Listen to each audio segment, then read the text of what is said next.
علی بادشاہ کا دلدل ہو، بھلے میرے حسین بادشاہ کا مرتجس ہو، غازی مالک کا اشہل ہو، مولا حسن مالک اور سرکار قاسم کا میمون ہو، یا مولا علی اکبر کا عقاب ہو، آل محمد کی جتنی بھی سواریاں ہیں وہ ظاہری طور پر سواری نظر آتی ہیں، حقیقت میں سواری ہے نہیں۔ جس نے بھی آل محمد کی سواریوں کو گھوڑا سمجھا، میرے عقیدے میں اس سے بڑا گدھا کوئی نہیں ہے۔ مولا آپ کو سلامت رکھے۔ میں اس زمن میں کچھ بھی کہنے سے پہلے مولا آپ کو آباد رکھے، بس سمجھنے والی بات تھی، اگر پہنچ گئی ہے جو کہ لگ رہا ہے پہنچ گئی ہے تو آگے کچھ بھی کہنا میرا آسان ہو جائے گا۔ عقیدے کے اعتبار سے آل محمد کی ذوات مقدسات کے ظاہری سواری کے لیے جو راہبار رہے ہیں، ظاہر نظر آ رہے ہیں کہ وہ راہبار ہیں، حقیقت میں وہ راہبار نہیں کچھ اور ہیں۔ ٹھیک ویسے جیسے ظاہری طور پر نظر آ رہے ہیں کہ آل محمد لباس بشریت میں تیرے میرے جیسے ہیں، حقیقت میں تو اللہ کا نور ہے۔ جیسے ان کا ظاہر کچھ اور ہے۔ بڑی تیزی سے سفر کروں گا، بس آپ ساتھ دیتے رہیے۔ جیسے ان کا ظاہر کچھ اور ہے، ان کی حقیقت کچھ اور ہے۔ ان کے ظاہر میں لباس بشریت ہو، ان کے ظاہر میں نظر آ رہا ہے کہ دو ہاتھ ہیں، زمانہ دیکھ رہا ہے آل محمد، علی بادشاہ کے دو ہاتھ سب کو نظر آ رہے ہیں، لیکن وہ علی کے نہیں، وہ ید اللہ، اللہ کے ہاتھ ہیں، وہ علی کے نہیں ہیں۔ زمانے کو لگے گا کہ علی کے ہیں، تو ٹھیک آل محمد کے ہاں ایسا ہی ہے۔ تمہیں نظر آ رہا ہے ہماری جیسی دو آنکھیں ہیں، لیکن اللہ کہہ رہا ہے قرآن میں کہ ہم تمہارے اعمال پر نظر رکھتے ہیں۔ تو اللہ کی تو آنکھیں نہیں، وہ تو واجب الوجود ہے۔ کس کی نظروں سے نظر رکھے ہے؟ وہ آل محمد کی آنکھیں ہیں، ہے نا؟ سمیع و بصیر کہتے ہو نا، اللہ کہتا میں تمہاری دعائیں سنتا، تو اللہ کے تو کان نہیں ہے، کہاں سے کس کے ذریعے سن رہا ہے؟ آل محمد کے ذریعے سن رہا ہے۔ اللہ کہتا تم جہاں بھی رخ کرو وہی میرا چہرہ ہے، اللہ کا تو کوئی چہرہ نہیں ہے، تو وہ یہی علی و آل محمد کا چہرہ ہے کہ جو وجہ اللہ کہلایا ہے۔ اللہ کہہ رہا ہے میں نے آدم کا خمیر اپنے دونوں ہاتھوں سے گوندھا، اللہ کے تو ہاتھ نہیں ہیں، تو پھر یہ آل محمد کے ہاتھ ہیں نا، یہ علی کے ہاتھ ہیں جن سے گوندھا گیا ہے۔ تو جیسے اللہ تشبیہ دیتا جا رہا ہے، بڑی توجہ، اللہ تشبیہ دیتا جا رہا ہے، عین اللہ اس کی آنکھ نہیں ہے، اور جو اس کی آنکھ مانے یا تو آنکھوں والا اللہ دکھائے یا پھر اللہ کی آنکھیں دکھائے، یا تو ہاتھوں والا اللہ دکھائے یا پھر اللہ کی ہاتھ دکھائے۔ اب اگر یہاں تک بات سمجھ میں آ گئی تو وقت کم ہے، میں نے قرآن سے دلیل رکھ کے اگلی بات بھی قرآن سے رکھ کے پھر بات کرنی ہے۔ جیسے آل محمد کے ظاہری وجود کے ہر جز کو اللہ اپناتے ہوئے کہہ رہا ہے کہ میرے ہاتھ ہیں، میری آنکھیں ہیں، جب وہاں بیت رضوان میں سب نے حج کرنے کی ضد کی، رسول اللہ واپس جانا چاہتے تھے، پہلی دفعہ جب حج کرنے آئے، کچھ مسلمان ایسے تھے جن کو حج کا بڑا شوق تھا، رسول اللہ واپس پلٹ گئے، وہ حج کے لیے آگے بڑھے، اللہ نے کہا میں نے ان کا کلمہ ضائع کر دیا۔ رسول اللہ نے دعا مانگی، کہا ان کو اپنے ہاتھ پہ دوبارہ کلمہ پڑھاؤ، سب نے رسول کے ہاتھ پہ ہاتھ رکھا، سب سے اوپر آ کر علی نے ہاتھ رکھا، فوراً آیت آئی یہ جو سب سے اوپر ہے یہی تو میرا ہاتھ ہے۔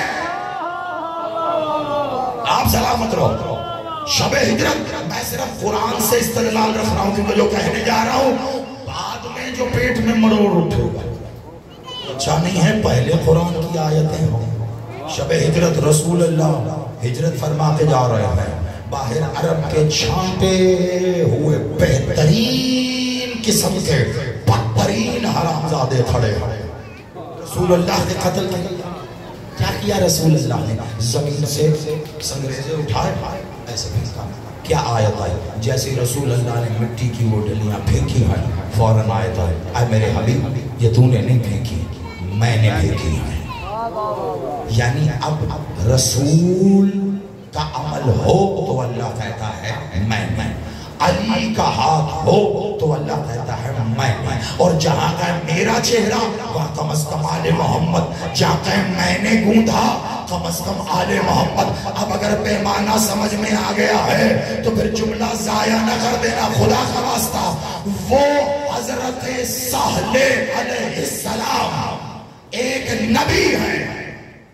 سنا ہے نا کیا ان کا معجزہ ہے صالح علیہ السلام کا؟ ان کا معجزہ تھا اونٹنی کا.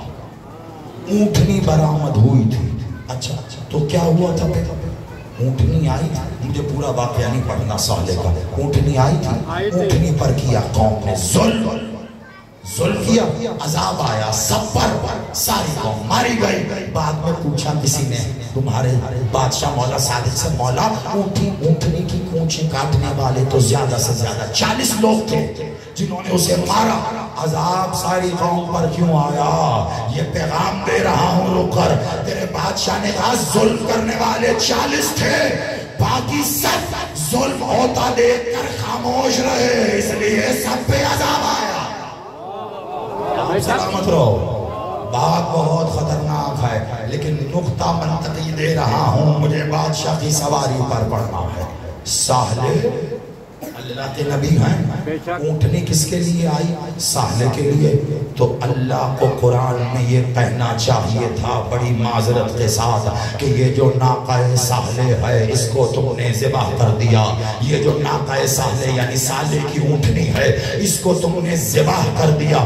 لیکن اللہ نے یہ نہیں کہا کہ تم نے سہل کی اونٹنی پر ظلم کیا. اسے ناقہ سہل نہیں کہا. جا کے قرآن لیا ابھی منبر پر وہ جو سہل نبی کے لیے آئی تھی اللہ نے کہا یہ ناقۃ اللہ ہے. ناقۃ اللہ اللہ کی اونٹنی. اب مجھے انصاف سے جواب دے اللہ کوئی اونٹنی پہ بیٹھتا ہے؟ نہیں نا. لیکن پھر بھی حجت کی اونٹنی اللہ نے کہا میری اونٹنی ہے. تو اگر سالے کی اونٹنی اللہ کی اونٹنی ہو سکتی ہے تو پھر مجھے کہنے دو وہ جس کی پناہ میں خود حسین ہے اس کا رہوار اشل بھی رہوار اللہ ہے. آپ سلام کریے. جن تک بات پہنچ گئی ہے گھر تک جب سو جاؤ گے پھر یاد آئے گا. ہاتھ اٹھا کے مل کے ہائے لڑی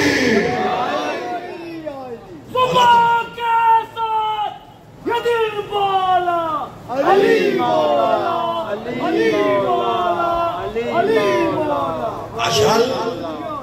اشل کو میں اگر راہوار عباس کہوں تو بھی ٹھیک ہے کیونکہ سہلے کی اونٹنی نبی کی اونٹنی تھی لیکن اللہ کہہ رہا ہے ناقۃ اللہ تھا. یعنی پتا چلا جو حجت کی سواری ہو اللہ کہتا ہے حجت کی نہیں میری ہے.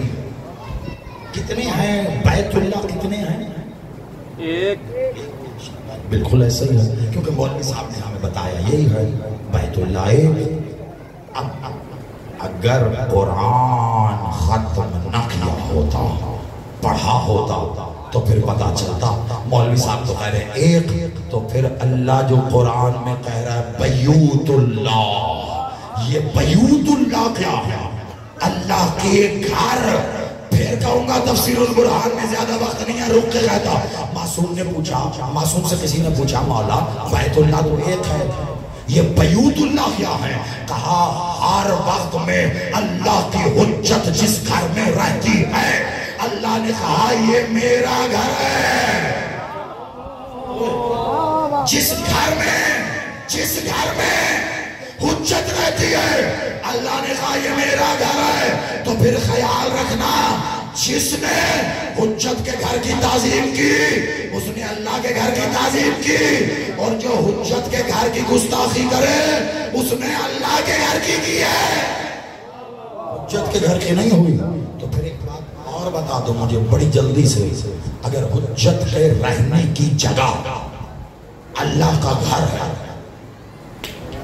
حجت کے گھر، چھت اور چار دیواری۔ اگر حجت کے رہنے کی جگہ اللہ کا گھر بیت اللہ اور جمع میں بیوت اللہ ہو گیا، جب حجت کے رہنے کی جگہ بیت اللہ ہے تو جہاں حجت بیٹھے وہ کیا ہوگا؟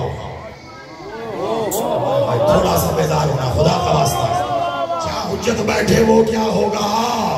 میں کل والی بات دہراؤں گا، آیت الکرسی کی بات کرو تو مولوی کہتا ہے اللہ کی کرسی ہے، تو پھر کیا اللہ بیٹھتا بھی ہے؟ تو اگر اللہ آیت الکرسی والی کرسی پہ بیٹھے گا تو پھر مرتجس ہو یا اشعل ان کی زین پہ کون بیٹھا ہے؟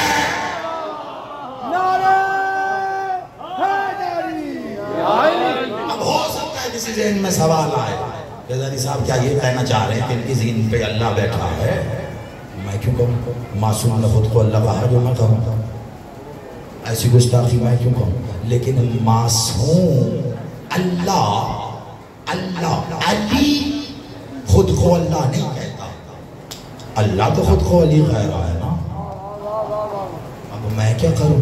حجت جہاں رہے اللہ کہہ رہا ہے میرا گھر ہے، حجت جو ناکہ استعمال کرے اللہ کہہ رہا ہے میرا ناکہ ہے، تو پھر حجت جو سواری استعمال کر رہی ہے وہ بھی تو اللہ کی سواری ہوگی، بیٹھے گی حجت سواری اللہ کی ہوگی، بیٹھے گی حجت سواری، بس اس سے ذہن میں رکھنا۔ ایک نقطہ اور پھر منطقی بات بتاؤں گا کہ اشعل ہے کیا۔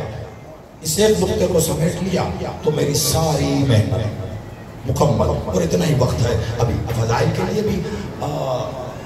اشعل مولا غازی آل محمد کے ہاں کئی سواریاں ہیں جو باقی سواریوں سے ممتاز ہیں، کئی سواریاں اللہ نے کہا قرآن میں نے کل بھی آیت بتائی تھی سورہ بقرہ میں اللہ کہہ رہا ہے کیا اس دن کے انتظار میں ہو جب اللہ بادلوں پہ بیٹھ کے آئے گا؟ جب اللہ قرآن ہے کوئی روایت نہیں، اور بالکل آخری نقطہ ہے اس میں 2-3 جملے اور بڑی جب اللہ بادلوں پہ بیٹھ کر آئے گا ملائکہ کے ساتھ آئے گا، تمہارے اعمال کا حساب کر دے گا، تمہارے اعمال اسی کی طرف۔ پوری آیت اللہ کہہ رہا ہے اللہ بادلوں پر بیٹھ کر آئے گا۔ اللہ بادلوں پہ بیٹھتا ہے نہیں نا، پھر وہ اللہ کیسا جو بادل پہ بیٹھے؟ لیکن آیت میں کہہ رہا ہے کہ اس دن کے انتظار میں ہو جب وہ بادلوں پر سوار ہو کر آئے گا۔ آیت کا ترجمہ بادلوں پر سوار ہو کر آئے، وہ بادل کون سے ہیں؟ میں نے بڑا ڈھونڈا کہ وہ بادل کون سے ہیں۔ 2 نقطے، ایک تو یہ پتہ چل گیا کہ حجت کے عمل کو اللہ اپنا عمل کہتا ہے، حجت ہاتھ رکھے تو اللہ کہتا ہے میں نے رکھا، حجت کچھ پھینکے اللہ کہتا ہے میں نے پھینکا، تو عمل حجت کا۔ لیکن بیٹھے کیسے؟ بادلوں کو ڈھونڈتے ڈھونڈتے میں ایک عربی لغت تک پہنچا تو دیکھا الگ الگ طرح کے بادلوں کے الگ الگ نام ہیں۔ بادل سفید ہو تو کچھ کہتے ہیں، بادل گھنے کالے ہو تو کچھ کہتے ہیں، بادلوں میں بجلی کڑکے تو کچھ کہتے ہیں، بادلوں سے بارش ہو تو کچھ کہتے ہیں۔ لیکن ایک کیفیت ایسی ہے کہ جب بادل بہت بڑی تعداد میں اکٹھے تو ہوں لیکن دھوئیں کی مانند نظر آئے، جیسے ایک جگہ بہت زیادہ دھواں جمع ہو جائے سفید رنگ کے ہوں، اکثر آپ کو آسمان پر ایسے بادل نظر آئیں گے۔ عربی لغت کہتی ہے اس طرح کے بادل کو عربی میں دلدل کہتے ہیں۔ میں بڑے آرام سے بنا زور کے کہہ کے گیا کیونکہ کچھ پہنچانا تھا۔ عربی میں وہ سفید بادل انہیں دلدل کہتے ہیں جو دھوئیں کی مانند ہوں۔ اللہ کہہ رہا میں بادلوں پہ سوار ہو کے آؤں گا، پتہ چلا وہ حجت بادل پہ سوار ہو کے آئے گی جس کے ناموں میں سے ایک نام ہے دلدل۔ اب وہ دلدل پہ سوار ہو یا مرتجس پر یہ اس کی مرضی ہے، لیکن ایک بات طے ہے پوچھیں وہ کیا؟ مرتجس کہاں؟ 10 محرم کے بعد نظر نہیں آیا، بس فرات کی طرف چلا گیا، اس نے اپنے آپ کو فرات کے حوالے کیا۔ پھر معصوم سے پوچھا تھا زمانہ کے پاس تو اشل کہاں ہے؟ ختم ہو گئی، یہیں سے تمہیں باندھ دوں گا میں مسائل سے۔ اشل یہ تو وہ مرتجس ہو گیا نا، اشل اشل کہاں؟ کیا اشل تھا کیا؟ اتنا طویل قامت تھا، گھوڑے پر جب رقاب رکھی جاتی ہے، رقاب کتنی ہوتی ہے رقاب؟ تو ایک ادھر اور ایک ادھر، شاباش۔ اتنا طویل قامت تھا کہ اس پر 2 رقابیں لگائی جاتی تھی۔ اکثر ایک لفظ سنا ہوگا آپ نے، اس کو محفوظ کر لینا تاریخی اعتبار سے، 2 رقابہ گھوڑا۔ پورے عرب میں ایک اقلوتا احد و واحد یہ اشل تھا کہ جس پہ 2 رقابیں لگائی جاتی تھی۔ پہلی رقاب میں قدم رکھ کر پھر دوسری رقاب میں رکھا جاتا تھا اور پھر سوار بیٹھتا تھا۔ کون سوار؟ یہ جو پیچھے بیٹھے ہیں یہ کھڑے ہیں، اشل پر سوار کون ہوتا تھا؟ شاباش۔ تو مولا غازی کے لیے کیا سنا ہے آپ نے کہ غازی بادشاہ کیا تھے؟ طویل قامت، طویل قامت۔ میں ہاتھ جوڑ کے غازی مولا، میں نے کبھی آپ کی ذات سے اشل کو جدا سمجھا ہی نہیں ہے، لیکن غازی کتنا طویل قامت تھا، پھر بھی میرا مولا اشل پہ بیٹھنے کے لیے پہلے ایک رقاب میں پاؤں رکھ کے دوسرے میں رکھ کے غازی بیٹھتے تھے۔ اتنی قامت تھی اشعل کی۔ اب ایک جملہ سنو گے، سنا ہے علی بادشاہ جب دوش پیمبر پر سوار ہوئے تھے تو پوچھا گیا تھا علی کہاں ہو؟ تو جواب آیا تھا ہاتھ بڑھاؤں تو طوبہ کی ڈالیوں کو چھو دوں۔ غازی بادشاہ جب اشعل پر سوار ہوئے، شہزادے نے پوچھا چچا اشعل پہ سوار ہیں، خود کو کہاں محسوس کرتے ہیں؟ بادشاہ نے جس طرح مسند پہ کوئی شہنشاہ بیٹھتا ہے اپنے پہلو کو موڑ کے ایک بار نظریں نیچی گھما کے کہا طوبہ مجھ سے بہت نیچے ہے، طوبہ مجھ سے بہت نیچے ہے۔ اب پتہ نہیں یہ بلندی کس کی بلندی ہے۔ میں نے کہا میں نے تو اشل کو میرے مولا غازی سے کبھی جدا نہیں سمجھا۔ علم کس نے بنایا اسلام کا؟ رسول اللہ نے۔ کسے دیا؟ مولا امیر حمزہ کو۔ کتنے بڑے بہادر تھے، اتنے بڑے کہ ان کے ہوتے علی بھی سپاہی بن کے لڑتے ہیں۔ یہ ہے امیر آخری جملہ اشل کی شان اقدس میں، یہ آخری ہدیہ ہے، بڑی توجہ۔ اور پھر بتاؤ اشل کہاں گیا ہے بس، اور وہی وہیں سے مسائل شروع ہیں، وہ الگ سے نہیں۔ تو اور اس کے بعد مولا سرکار جعفر طیار، پھر جعفر طیار اللہ رسول اللہ نے کہا پارا تھا کہ سرکار جعفر طیار پروں سے پرواز کر کے علم کو ایسی بلندی پہ رکھا کہ پھر وہاں سے بلندیوں کے مالک علی نے ہی اٹھایا۔ تو اب جو تھا ہی علی، اس نے اس بلندی پہ رکھا ہوگا علم کو، لیکن اشل پر سوار ہو گئے اس بلندی سے عباس نے علم اٹھایا۔ میں تو کہہ گیا، میں کہہ گیا یہ دل بالا علی مولا، علی مولا، علی مولا۔ ایسی بلندی پہ علی نے رکھا، اشل پہ سوار ہو کر میرے مولا غازی نے اٹھایا۔ اب غازی نے اشل پر بیٹھ کے اس علم کو اللہ جانے کیسی بلندیوں پہ رکھ دیا، آج تک پھر اس علم کو اور کوئی نہیں اٹھا سکا ہے۔ ابھی بھی وہ علم وہی ہے جہاں عباس نے رکھا ہے۔ تو پھر کہنے دو نا مجھے، معصومین کے علمدار کو عباس کہتے ہیں، راہباروں کے علمدار اشل کہتے ہیں. آپ سلامت رہیے. آپ علمدار کون ہوتا؟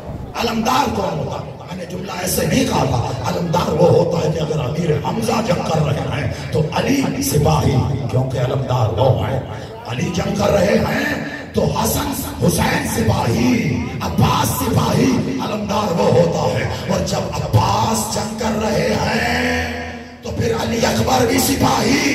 علمدار وہ ہوتا ہے. تو اگر یہاں تک بات پتہ چل گئی کہ علمدار کون ہوتا ہے تو پھر راہواروں کا علمدار ہے اشل. تو جب علم راہواروں کا اشل کے پاس ہے تو پھر علمدار کے ہوتے مرتجس بھی سپاہی بن کے لڑے گا.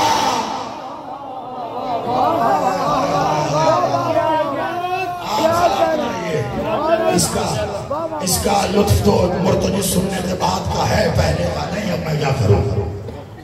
اشل وہ کہ جس کے ہوتے مرتجس بھی اس کے رکاب میں سپاہی کی طرح لڑے.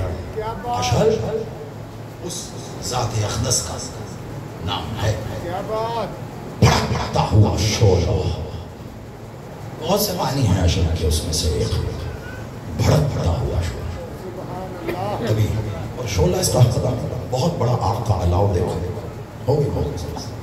مسائل زیادہ کیونکہ کچھ وقت اس کے لیے بھی چاہیے. بہت بڑا آگ کا علاؤ جو تو دیکھو گے وہ آگ باہر کی سمت سے ایک الگ رنگ کی ہوتی ہے. دھیرے دھیرے اگر اس آگ کے درمیان میں نظر ٹکانا شروع کرو تو رنگ تبدیل ہوتا نظر آئے گا. اگر دیکھ پاؤ کسی آگ کے شعلے کے بالکل درمیان میں جہاں سے ساری آگ کو حدت مل رہی ہوتی ہے، وہ جو بالکل درمیان میں آگ کے علاوہ کا ایک چھوٹا سا حصہ ہے نا، جس میں اتنی حدت ہے کہ باہر کی ساری آگ کو وہ جلاتا ہے. عربی کے کئی معنوں میں سے اس آگ کے ایک علاوہ کو اشل کہتے ہیں.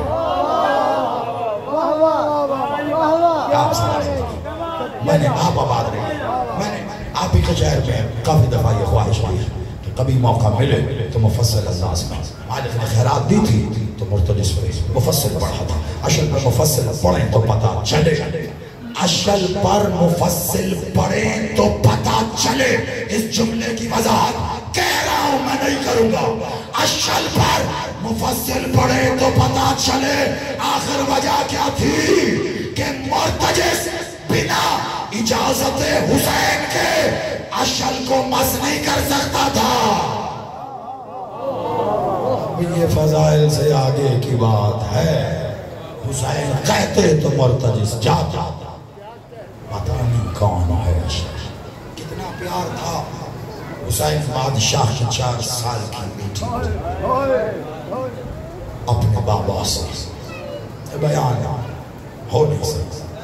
لفظ تو محتاج ہیں کہ بیان نہیں کر سکتے. یہ کتنا پیار تھا. اور اب کیسے بتاؤں گا کہ کتنا پیار تھا اس شہزادی کو اپنے چچا عباس. صاحب کی تمہید میں کیونکہ یہ فرمائش روز روز تو ہوتی نہیں ہے، ہر کوئی قلتا بھی نہیں اور ہر روز ایسے موقع بھی نہیں ہوتا.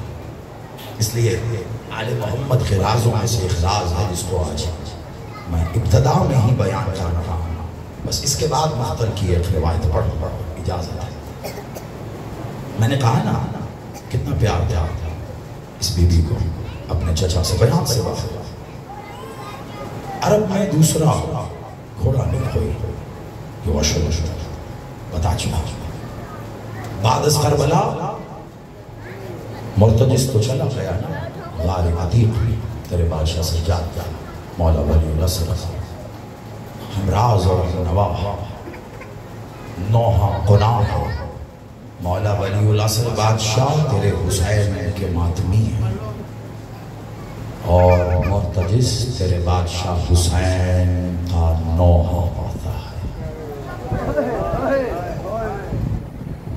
یہاں یہ بات میں نے رک کے خود سوچ سمجھ کر کیا ہے. یہ جس زمین پہ ہم کھڑے ہیں مالک کے بڑے بہترین نوحہ پڑھنے والے اس زمین نے بال کا جوان کیا ہے. مرتجس کی سنت ہے حسین پر نوحہ پڑھنا اور امام زمانہ کی سنت ہے حسین پر ماتم کرنا. 1200 سال سے مرتجس بتا رہا ہے مولا کیا ہوا تھا کربلا. عینی شاہد ہے نا. اشل کہاں ہے؟ ہو گئی کربلا آزادار ساری کربلا ہو گئی. اگلے روز قافلہ توحید جب روانہ ہوا ہے نا تو زین سے زمین پہ آتے ہوئے مولا غازی بادشاہ نے ایک جملہ کہا تھا. مولا غازی کے جب بھی مسائل پڑھے جاتے ہیں یہ جملہ کہیں کھو جاتا ہے. میں واپس پلٹ کر آؤں گا یہ روایت پڑھ کے مختل کی ایک روایت پڑھنے بس زیادہ وقت ایک منٹ اس کے اور ایک منٹ اس کے. غازی بادشاہ جب زین چھوڑ رہے تھے اور یقین مانا غازی کا زین چھوڑنا گویا ایسا ہی تھا جیسے اللہ کا عرش گر گیا ہے. سیدہ آپ کی ہائے کو اپنے حق کے مقدمے میں تحریر کرے. یہ تو کوئی علی کی بیٹی سے پوچھے نا کہ غازی کا زین چھوڑنا کیا تھا. تو بادشاہ جب زین سے زمین کی طرف آ رہے تھے نا تو بادشاہ نے اشل کو مخاطب ہو کر کہا اشل میرا حکم ہے تیرا سفر ختم نہیں ہوا تجھے ساتھ جانا ہے. تجھے ساتھ جانا ہے. خود کو محفوظ کر. بس یہ کہہ کے بادشاہ زمین پہ آئے. اب اشل نے خود کو محفوظ کیسے کیا میں نہیں جانتا لیکن ایک جنگ ہے جو اشل کی بادشاہ کے زین سے گرنے کے بعد بڑی ہے. اس میں سینکڑوں کی تعداد ہے ان ملونوں کی جن کو فنار کیا. اور اس کے بعد اشل میدان سے دوڑتا ہوا ایسے نظروں سے اوجھل ہوا کہ چاہ کر بھی کوئی نہ پیچھا کر پایا نہ دیکھ پایا. پھر اشل تک نظر آیا جب اگلے روز قافلہ توحید روانہ. بس یہ سن لو یہ ہدیہ ہے اس زیارت کو جو آ رہی ہے اور غازی کی صرف مقتل کا ایک منظر اور اجازت ہوگی. اگلے روز جب قافلہ توحید جا رہا تھا نا آل محمد قرآن کی آیتوں کو بے قجاوہ اونٹوں پر لکھے جا رہے تھے تو پہلی منزل پر جب پڑاؤ ہوا نا پہلی منزل پر تو غل ہوا آس پاس.